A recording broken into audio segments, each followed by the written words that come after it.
कौन है कौन मुझे डरा रहा है, मेरे सामने आओ। सोनू, मैं तुम्हारे पीछे ही खड़ा हूँ, पीछे तो देखो। घने जंगलों के बीच टूनपुर नाम का एक बड़ा ही प्यारा गांव था। गांव के बाहर चौराहे पर एक नाई की दुकान थी। वहां पर सोनू कुछ सोच रहा था और उदास होकर बैठा था। क्या करूं यार, एक भी रुपया पास में नहीं है। मुझे तो पैसों की बहुत जरूरत है, अब कहां से आएंगे पैसे। अरे सोनू भाई, क्या सोच रहे हो तुम? इतनी मनहूस शक्ल लेकर मेरी दुकान पर सुबह सुबह क्यों आ गए? ऐ मनहूस किसको बोल रहे हो? अरे सोनू, मनहूस नहीं कहा मैंने। मैं तो ये बोल रहा हूं, तुम मनहूस शक्ल लेकर क्यों बैठे हो? हाँ ठीक है, अब तुम सफाई नहीं दो। अगर पैसा हाथ में ना हो तो लोग दुकान पर बैठने भी नहीं देते। फिर सोनू नाई की दुकान पर से चला गया। सोनू बहुत ही गुस्से में अपने घर जा रहा था। तभी उसे रास्ते में एक कागज का टुकड़ा दिखा जिसमें नक्शा बना हुआ था। सोनू नक्शे के पास गया और उसे उठाकर देखा तो उसे नक्शे के पीछे एक खजाने का चित्र दिखा। अरे ये खजाना तो बचपन में देखा था। अरे भाई, क्या देख रहे हो तुम? मैं इस नक्शे को देख रहा हूं जो एक खजाने का नक्शा है। अच्छा दिखाना, जरा मैं भी तो देखूं। नहीं, मैं नहीं दिखा सकता, तुम जाओ यहां से। अगर तुम्हारे पास 50,000 रुपए हो तो बताओ, मुझे पैसे दो और खजाने का नक्शा ले लो। अरे नहीं नहीं, एक छोटे से कागज के टुकड़े के 50,000 रुपए। तुमने मुझे पागल समझा है क्या? ये छोटा सा कागज का टुकड़ा नहीं है, एक खजाने तक पहुंचाने का रास्ता है। क्या पता लाखों का खजाना हो। तुम्हें नहीं लेना है तो ठीक है, मैं खुद खजाना ढूंढ लूंगा। चलो अब मेरा रास्ता छोड़ो। अरे नहीं भाई, तुम तो बुरा मान गए हो, ये लो पैसे। फिर सोनू ने उस आदमी को नक्शा दे दिया और 50,000 रुपये ले लिए। फिर सोनू अपने घर चला गया। सोनू 50,000 रुपये हाथ में देखकर बहुत खुश हो रहा था। वह सोच रहा था, अगर 2-4 दिन में ऐसा एक व्यक्ति भी मिल जाए तो मैं बहुत जल्दी लाखों रुपए में खेलूंगा।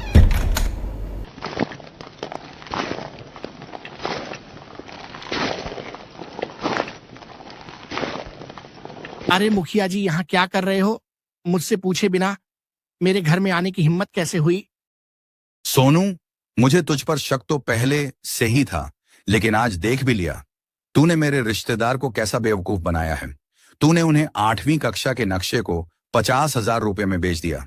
तुझे शर्म नहीं आई? अरे मुखिया, तुम्हारे रिश्तेदार को ही अमीर बनने की ज्यादा जल्दी थी तो मैंने अमीर बना दिया उन्हें।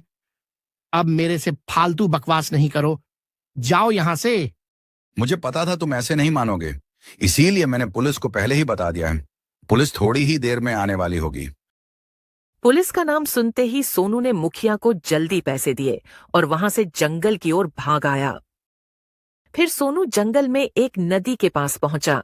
वहां उसने देखा कि एक हिरण जाले में फंसा हुआ है और बहुत तड़प रहा है, तो उसने तुरंत ही उस हिरण को जाले में से निकाल दिया। अरे मैं तो इस जंगल में सही टाइम पर आया हूँ, पता नहीं यह हिरण कब से यहाँ फंसा हुआ था। हे भगवान, कैसे कैसे लोग हैं इस धरती पर, उन्हें नहीं लगता कि यह बेजुबान जानवर है, इनमें भी तो जान होती है। थोड़ी देर में वहां पेड़ में से एक आवाज आई। सोनू, अरे ओ सोनू। कौन है कौन मुझे डरा रहा है, मेरे सामने आओ। सोनू, मैं तुम्हारे पीछे ही खड़ा हूँ, पीछे तो देखो। कहाँ हो तुम? क्यों मुझे डरा रहे हो? मुझसे बात नहीं करो, चले जाओ यहाँ से। सोनू, मैं कहीं भी नहीं जा सकता। मैं तो बरसों से यही खड़ा हूँ, तुम ही मेरे पास आए हो। मैं तुम्हारी महानता से प्रसन्न हुआ हूँ। बताओ क्या चाहिए तुम्हें? अरे पेड़ जी, मुझे माफ कर दो, मुझसे पहचानने में गलती हो गई। तुम तो काम के आदमी निकले। अरे आदमी नहीं, काम के पेड़ निकले। वैसे तो मुझे बहुत कुछ चाहिए, लेकिन आप मेरी पैसों की जरूरत पूरी कर दो, बाकी मैं सब देख लूंगा। अच्छा ठीक है सोनू, मैं तुम्हें फल दे रहा हूं। इस फल से तुम 3 दिन तक जो भी कुछ मांगोगे यह तुम्हें लाकर देगा, और जो भी सामान तुम वापस भेजना चाहोगे वह भेज देगा। लेकिन तुम इसका गलत उपयोग नहीं करना। तुम मुझसे अच्छे अच्छे पेड़ मंगा सकते हो जो तुम्हें बहुत ही बढ़िया फल देंगे, जिससे तुम पैसे कमा लोगे। तुम मुझसे अच्छा अनाज मंगा सकते हो, जैसे खेतों में बोकर पैसे कमा सकते हो, और अपना दिमाग लगाकर बहुत पैसे कमा सकते हैं। बस किसी का गलत मत करना। अरे नहीं नहीं पेड़ जी, मैं तो किसी का गलत सपने में भी नहीं करता हूं। तुम बिल्कुल निश्फिक्र रहो, तुम बिल्कुल भी टेंशन नहीं लो। मुझे जल्दी से फल दो, मेरे पास बस 3 दिन का समय है पैसे कमाने के लिए। फिर पेड़ ने सोनू को फल दे दिया और सोनू उसे लेकर घर आ गया। अरे यार, क्या मांगू इस फल से? उस पेड़ में तो बुद्धि ही नहीं है। उसने तो मुझे पौधे और अनाज मांगने को कहा था। अब मेरे पास खेत ही नहीं है तो मैं पौधे लगाऊंगा कहाँ? कोई बात नहीं, पेड़ को थोड़ी ही पता चलेगा। मैं मुखिया की पत्नी का एक सोने का हार मांग लेता हूँ। मुखिया के पास तो बहुत हार है, मुखिया को भी पता नहीं चलेगा। हे जादुई फल, मुखिया जी की पत्नी का एक छोटा सा सोने का हार यहाँ ला दो। सोनू के इतना कहते ही मुखिया जी की तिजोरी में से एक सोने का हार सोनू के घर आ गया, जिसे देखकर सोनू बहुत खुश हो गया।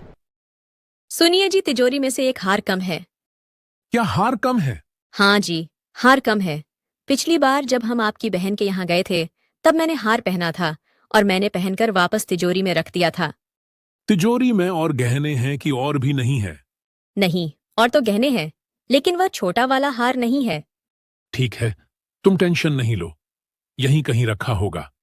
अगर किसी ने चोरी किया होता तो वह छोटा वाला हार ही क्यों ले जाता? वह तो तिजोरी के सारे गहने ले जाता। तुम फालतू की टेंशन नहीं लो। फिर सोनू अगले दिन फिर से फल के पास आया और उसको लगा कि मैंने एक हार तो मांगा ही लिया, एक और मंगा लेता हूँ। अब की बार उसने सोचा वह रामू किसान के यहाँ से हार मंगाएगा, क्योंकि रामू किसान गांव का सबसे बड़ा किसान है। उसके पास बहुत सारे सोने की जेवर है तो उसको भी पता नहीं चलेगा। इसी तरह सोनू की लालच बढ़ती गई और उसने गांव के सभी लोगों के यहाँ से एक एक सोने की बहुत सी छोटे छोटे जेवर मांगा लिए। फिर थोड़ी देर में सोनू ने सोचा, जैसे एक एक हार मंगाया है वैसे एक एक और मांगा लेता हूँ, किसी को क्या ही पता चलेगा। अगले दिन सारे गांव में खबर फैल गई कि सभी के यहाँ से 2-2 सोने के हार गायब हो गए हैं। चोर बहुत ही होशियार है, पहले एक एक हार ले गया, फिर 2-2 हार ले गया। गांव में सभी जगह पंचायतें होने लगी। सभी परेशान थे कि ऐसा कौन सा चोर है जो गांव के सभी लोगों के घर से चोरी कर ले गया और सारे गहने रखे रहने दिए। सिर्फ 2 हार ही ले गया। किसी की समझ में कुछ भी नहीं आ रहा था। जैसे ही एक खबर सोनू को मिली तो सोनू, अरे रे, तो उल्टा ही हो गया। गांव में तो चोरी के बारे में सभी को पता चल गया। मैंने तो कुछ और ही सोचा था और कुछ और ही हो गया। अब तो मुझे जल्दी से जल्दी इस गांव को छोड़कर निकलना होगा, वरना मैं बहुत बुरा फंस जाऊंगा।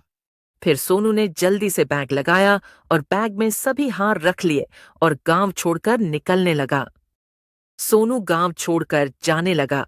तभी सोनू के मन में लालच आ गई और उसने सोचा, जिनके हार मैंने नहीं मांगा पाए उनके भी मंगा लेता हूँ। अब पता चल जाएगा तो चल जाने दो, मैं तो जाने वाला ही हूँ। फल राजू काका का हार भी ला दो। फल भोलू काका के घर का हार भी ला दो। अरे ऐसे में सारा दिन ही निकल जाएगा। एक काम करता हूँ, फल से एक साथ पूरे गांव के जेवर मांग लेता हूँ। एक बार में खेल खत्म, फिर आराम से गांव छोड़कर शहर में रहने लगूंगा। फिर सोनू ने लालच में आकर फल से एक साथ पूरे गांव के जेवर मांग लिए। जेवर मांगते ही सोनू का बैग इतना भर गया कि जेवर बैग के बाहर निकल आए और सोनू जेवर के नीचे आकर दब गया। अरे बचाओ, कोई मुझे बचाओ, मेरी मदद करो, कोई सुनो गांव वालों, मुझे बचाओ।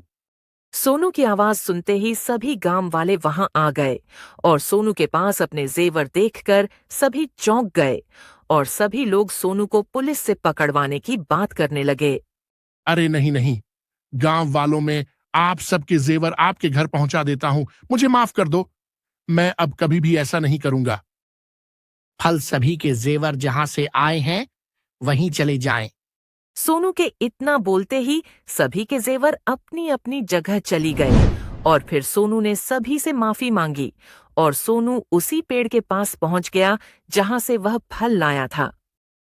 बताओ सोनू, क्यों आए हो मेरे पास? अभी तो 2 ही दिन हुए हैं, इतनी जल्दी बड़े आदमी बन गए तुम। नहीं पेड़ जी, मुझसे बहुत बड़ी गलती हो गई है। मैंने वह काम किया ही नहीं जो आपने बताया था, मैंने सब उल्टा किया। अच्छा सोनू, मुझे भी तो बताओ क्या किया तुमने? पेड़ जी, आपने पेड़ लगाने के लिए बोला था, बीज बोने के लिए बोला था, लेकिन मेरे पास तो खेत ही नहीं है, तो मैं खेती कहाँ करता। इसीलिए मैंने फल से गांव के सभी लोगों के सोने चांदी के जेवर मंगा लिए और मैं पकड़ा भी गया।